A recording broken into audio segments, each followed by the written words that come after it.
Salut, c'est Stéphanie. Nous entamons cette semaine la dernière ligne droite de la campagne électorale fédérale. Et aujourd'hui, pour l'épisode du balado, je reçois François Choquette, un ancien député néo-démocrate qui se représente cette année dans la circonscription de Drummond au Québec. Le nouveau Parti démocratique défend, entre autres, la taxation des ultra-riches. Mais ce que je veux savoir aujourd'hui, moi, c'est quelle est la plateforme néo-démocrate en matière de langues officielles et de francophonie. Bonjour, Monsieur Choquette. Bonjour, Mme Chouinard. Donc, M. Choquette, vous avez été député pour la circonscription de Drummond de 2011 à 2019 et de 2015 à 2019, vous avez été le porte-parole néo-démocrate pour le dossier des langues officielles. Pendant ce temps-là, on vous a entendu souvent prendre la parole en chambre pour défendre notamment les Franco-ontariens au lendemain du fameux Jeudi noir en Ontario français. Vous avez aussi déposé un projet de loi privé pour rendre le bilinguisme des juges à la Cour suprême obligatoire à l'époque. Donc, la première question que j'aurais pour vous, c'est maintenant que la loi sur les langues officielles a été modernisée, qu'est-ce que vous pensez de cette loi-là, non seulement au regard du bilinguisme obligatoire des juges de la Cour suprême, mais de la modification de la loi à plus largement parler? Oui, il y a quand même des bonnes choses qui ont été faites, entre autres grâce au travail du NPD puis de Nikki Ashton. Et donc, on peut le dire, on va avoir un peu plus de pouvoir de la part du commissaire aux langues officielles. Souhaitons que le prochain commissaire ou la prochaine commissaire aux langues officielles aura la volonté de faire appliquer, par exemple, cette possibilité qu'elle a.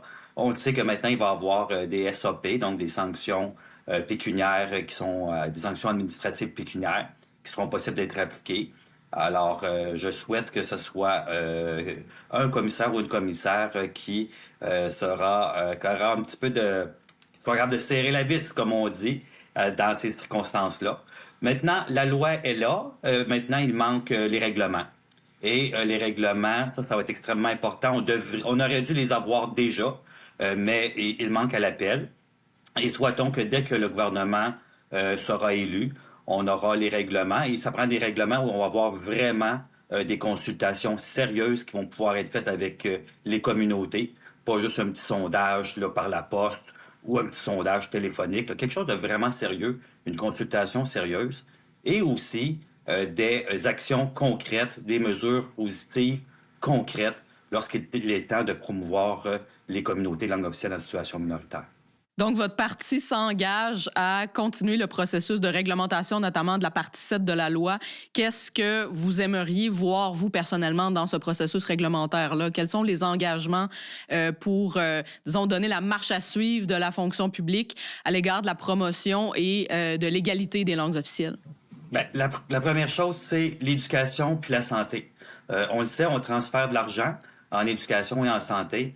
Petite enfance, on ne peut pas ne pas avoir cet attachement profond envers la langue française quand on n'a pas l'opportunité de faire notre petite enfance en français en situation minoritaire.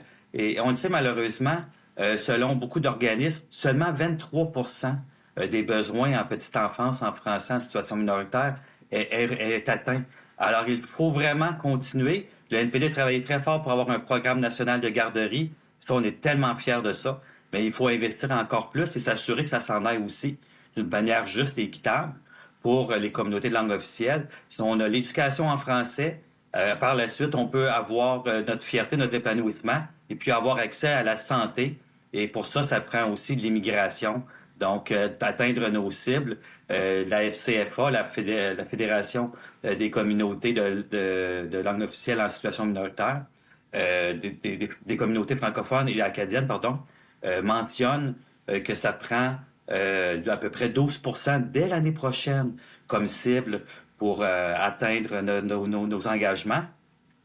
Et disons-le, le NPD aussi a travaillé très fort sur un autre engagement important qui est le fait de pouvoir avoir de retourner à notre charge que nous avons, notre poids démographique que nous avions en 1971, donc 6,1% du poids démographique des francophones hors Québec. Donc, c'est vraiment ce qu'on vise. Et pour ça, bien, il faut avoir des engagements fermes et le NPD veut vraiment aller dans cette direction-là. Vous venez de toucher plusieurs des points névralgiques que je voulais aborder avec vous. Donc, je vais vous demander de prendre quelques pas en arrière. Ça ne me surprend pas que vous mentionniez dès le départ l'éducation. Je sais que vous êtes un enseignant de formation. Donc, justement, ce fameux continuum en éducation de la petite enfance jusqu'au postsecondaire qui est fait maintenant partie de la loi sur les langues officielles. Vous venez de toucher un point important, justement, des lacunes, disons, en matière de services, qui est justement les services de garde en français à l'extérieur du Québec. Comment le Parti néo-démocrate verrait à ce que, justement, il y a un accès équitable à des places de garderie pour les francophones hors Québec? Tout à fait. Alors, la FCFA mentionne qu'il manque à peu près 200 000 éducateurs et éducatrices présentement. Alors ça, c'est évident que quand on fait notre programme sur la nationale de la petite enfance, notre programme national des garderies, c'est extrêmement important de continuer à financer ce programme-là et de s'assurer qu'il va y avoir une lentille francophone lorsqu'on fait le transfert. Parce que ça, c'est une des grandes difficultés. Lorsqu'on transfère aux provinces, il faut absolument que cette lentille francophone-là soit dans les transferts. Et une fois que cela est fait, il faut aller chercher nos éducateurs, nos éducatrices, et pour les retenir, eh bien, ça va prendre du financement. Ça va prendre des salaires qui ont du bon sens. Parce que présentement, c'est plus une vocation, être éducateur et éducatrice, qu'un métier. Et ça n'a pas de sens. Il faut vraiment ce sont nos enfants, donc c'est notre avenir. Il faut qu'on puisse offrir un salaire digne également. Donc, à cet égard-là, que va faire le NPD? Mais pour investir dans les transferts pour la petite enfance, pour investir, on va en parler tout à l'heure en santé, mais il faut aller chercher l'argent. On est le seul parti qui a mentionné que nous allons augmenter. Je ne dis pas augmenter, je dis juste exiger que les riches et les plus riches de notre société payent leur juste part d'impôts. Et pour ce faire, on pense par exemple au gain en capital pour les mieux nantis. On pense par exemple à un impôt sur les fortunes.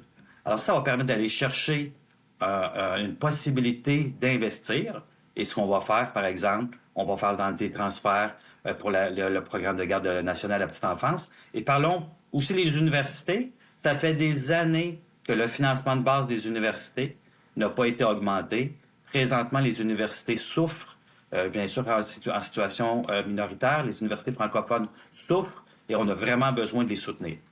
Et justement, parlant du postsecondaire, lorsque votre chef, Jagmeet Singh, était de passage dans le nord de l'Ontario, il a notamment promis de soutenir les institutions postsecondaires de langue française. Concrètement, c'est quoi les engagements des néo-démocrates à cet égard-là? Alors, premièrement, augmenter le financement de base.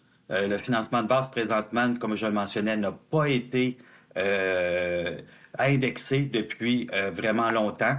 Et c'est ce qu'on demande d'abord et avant tout. Ensuite, les étudiants étrangers. Pour les universités francophones en situation minoritaire, nos étudiants francophones étrangers aident vraiment nos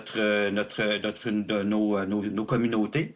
Et en plus, ces gens-là, on le sait que notre poids démographique, j'en ai parlé tout à l'heure, on a besoin de l'augmenter. Donc, en plus, par la suite, on pourrait leur offrir un programme, une route plus facile pour devenir résident permanent et ensuite citoyen. Et ça augmenterait nos communautés. Et ce sont des gens qui ont étudié ici. Ce sont des gens qui connaissent déjà notre pays et connaissent nos communautés. Donc, ils ont un attachement plus pour les régions où ils sont présentement, où ils ont étudié. Donc, ça augmenterait nos communautés. Ça serait un enrichissement sur toute la ligne pour nos communautés. Et ça l'aiderait, bien sûr, les universités, parce que présentement, les universités souffrent, ils le disent à plusieurs égards, et entre autres à cause de la baisse des étudiants étrangers. Oui, la baisse des étudiants étrangers est effectivement un enjeu, mais l'autre enjeu pour les francophones qui sont déjà ici, c'est l'accès à des programmes de proximité. Et la plateforme néo-démocrate mentionne explicitement le Collège Boréal, l'Université de Hearst. J'étais curieuse de savoir qu'est-ce que vous allez faire de la situation à Sudbury, plus particulièrement? Ah, ça, c'est vraiment un gros problème, étant donné que c'est surtout provincial. Mais on a eu une implication lorsqu'on était avec l'Université de l'Ontario français. Je me rappelle très bien, même si c'était provincial, on avait réussi à s'asseoir avec tous les partenaires et à trouver une façon de faire pour soutenir l'Université de l'Ontario français. Et en ce qui concerne le Nord, eh bien, je pense que qu'est-ce qu'on peut faire, c'est aussi s'assurer qu'il y aura un financement adéquat pour qu'il y ait des programmes, comment dirais-je, des programmes régionaux pour qu'on puisse, comme ça, favoriser les universités qui sont plus régionales. Et donc, pour ce qui est de Sudbury, est-ce que vous préconiseriez d'appuyer une université bilingue comme l'Université Laurentienne ou d'y aller avec un modèle par, pour et avec la communauté comme celui qui est préconisé par l'Université de Sudbury? Toujours le par et le pour dans les communautés de langue officielle en situation minoritaire, c'est la priorité. Et j'écoutais d'ailleurs, il n'y a pas longtemps encore, le président de l'ACFO d'Ottawa, donc l'Association des francophones de l'Ontario d'Ottawa, qui me disait, François, le par et le pour, c'est la principale façon de faire bien les choses. Et en ce qui concerne, des fois, on a des grandes idées, nous, à Ottawa, puis on veut l'imposer, c'est jamais la bonne idée. Donc, toujours voir avec le par et le pour, qu'est-ce que les communautés veulent, qu'est-ce qu'elles ont besoin réellement, et qu'est-ce qui va leur permettre de s'épanouir et de se réaliser. C'est ça qui est le plus important.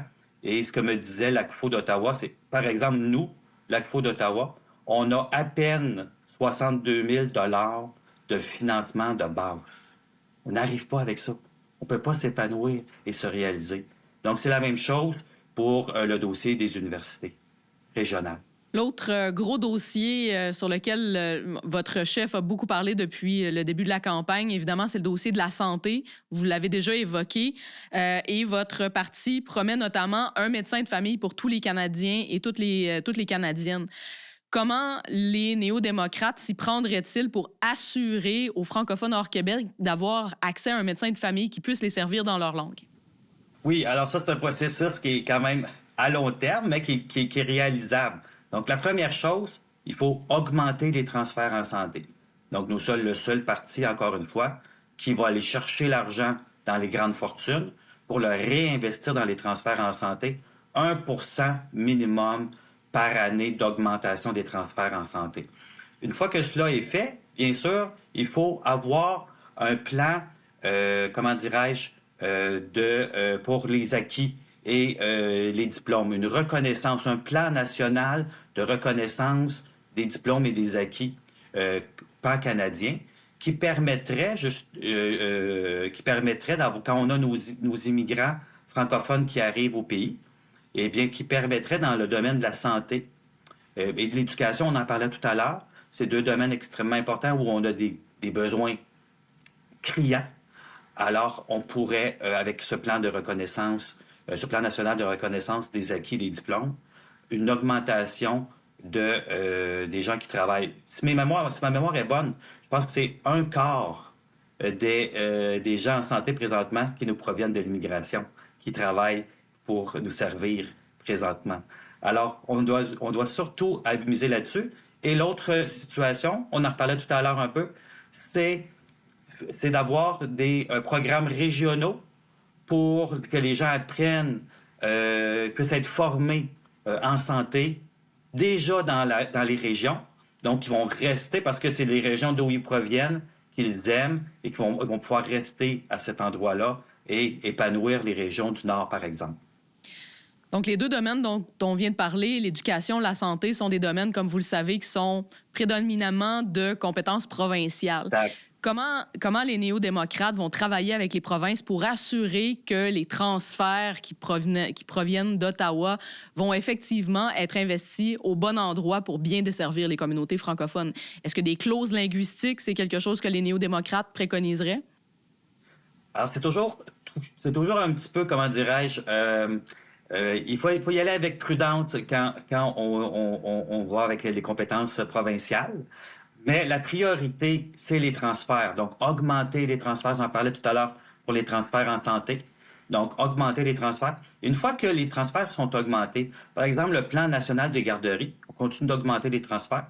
Et une fois qu'on arrive avec des chiffres et que les provinces disent « Oh, OK, vous êtes sérieux en santé.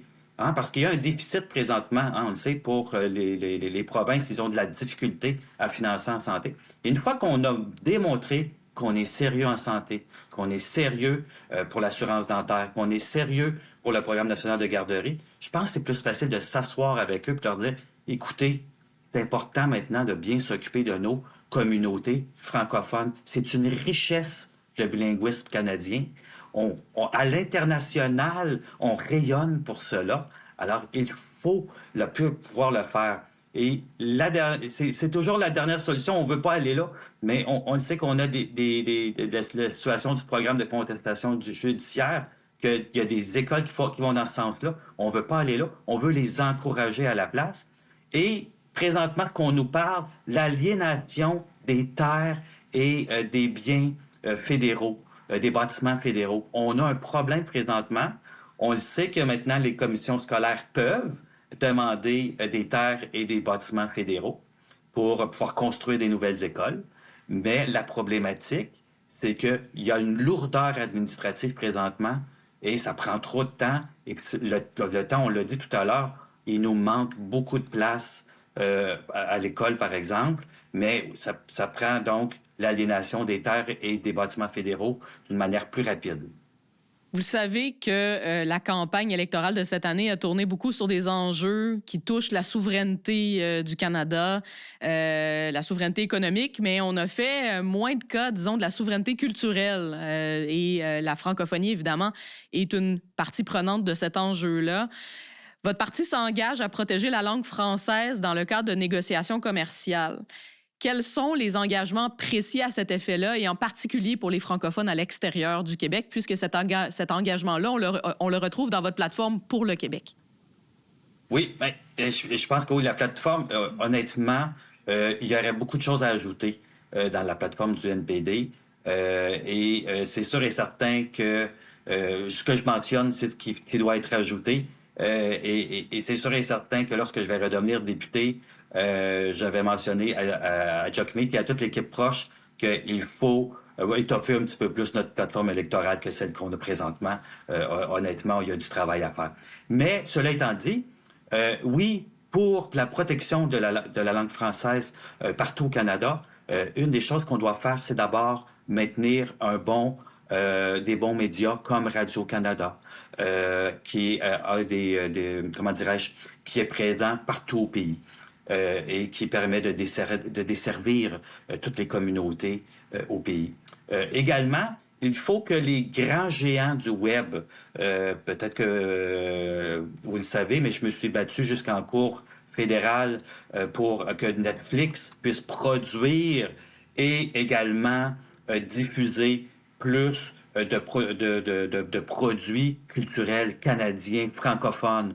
Et malheureusement, j'ai pas réussi totalement ce que je voulais faire comme mission, mais ça demeure ma mission principale, que tous les géants du web respectent notre culture francophone et qu'ils la produisent et qu'ils la diffusent. Et présentement, nos lois ne sont pas assez, comment dirais-je, restrictives, solides pour le faire. Il y a une amélioration, mais c'est pas assez.